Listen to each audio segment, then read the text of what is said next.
Now we talk about atomic radius of boron family.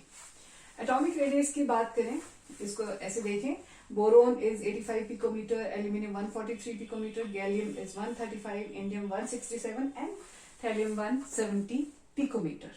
Now, अगर हमने generally देखना हो बोरोन से थैलियम की तरफ, एक बात हम कह सकते हैं कि atomic radius is increasing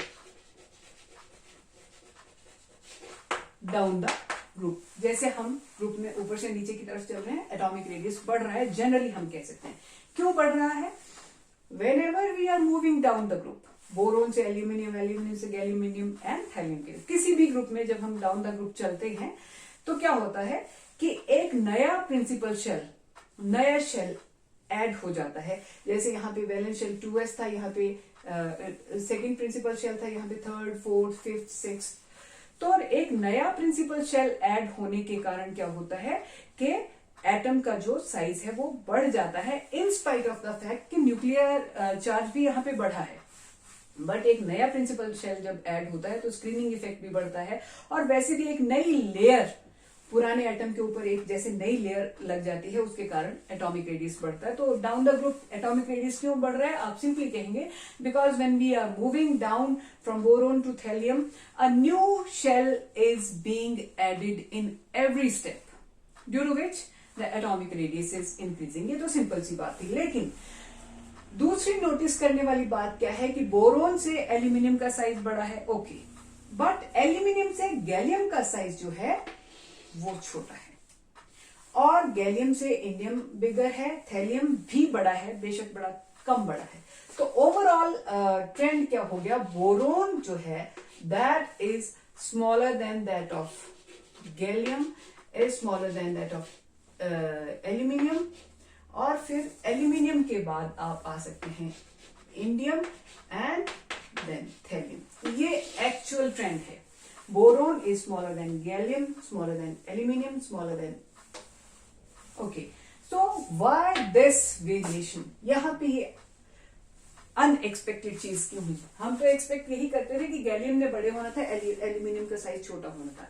Now, why gallium, atomic radius of gallium is smaller than that of aluminium? ये यहां से क्वेश्चन निकल के आता है.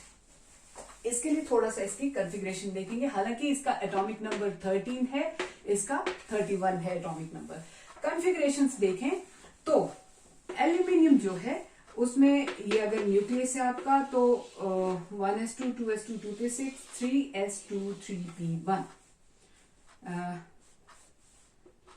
यहां this is your aluminium. This is first principal shell. यहाँ पे 1s2 2s2 2p6 और यहाँ पे 8 2 8 एंड 3. ओके, लेकिन गैलियम में अगर देखें तो गैलियम की कॉन्फ़िगरेशन क्या है?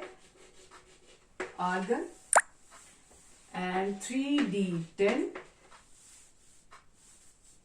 4s2 4p1. एल्यूमिनियम के इस फिगर को भी रहने दें. अगर हम एल्यूमिनियम में सिंपली देखें तो नियॉन 3s2 3p1, ये था आपका एल्यूमिनियम. अब गैलियम में क्या हुआ है कि बेशक गैलियम का न्यूक्लियर चार्ज 31 है, एल्यूमिनियम का न्यूक्लियर चार्ज जो है वो 13 है, और गैलियम का न्यूक्लियर चार्ज जो है 31 है. न्यूक्लियर चार्ज यहाँ पे ज्यादा है, होना ही था. बट यहाँ पे नई बात क्या हुई है? गैलियम में 10 electrons have entered 3d orbital.